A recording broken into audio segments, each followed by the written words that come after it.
Incident before work. This happened last year, right before I switched up jobs in October.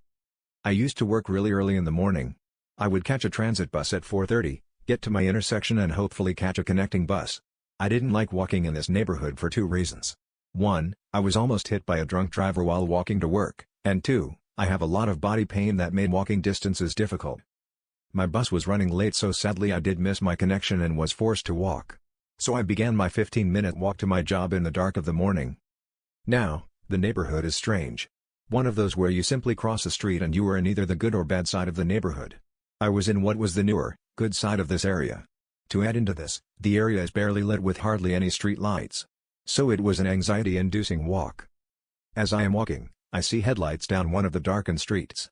It catches my attention and I glance down it for a split second, and then I focus back on the path ahead of me. Suddenly, the car is peeling out of that street and does a sharp turn to pull up right next to me. In the car were 3 to 4 guys. I want to say they were early to mid-20s. It was hard to tell. But I immediately went on high alert. When they got up beside me, they started screaming at me about how they were going to kill me and a bunch of other shit before they eventually made a U-turn on the road and peeled off in the opposite direction.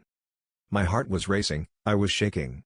It was the second time something bad happened in that neighborhood that put me off that I couldn't wait to get a new job away from the area. While their threats were empty, and probably just a bunch of dudes being jackasses, it didn't take away the fact that for a split second I was afraid they were going to mow me down with their car or jump out and beat the shit out of me. It only added fuel to the growing PTSD fire of almost getting rammed by a drunk driver. Luckily I got a new job within a month of the incident. But I am still nervous around traffic. And every time a car speeds by me while I am walking on the sidewalk, I feel my heart racing because I think of that time and the drunk driver.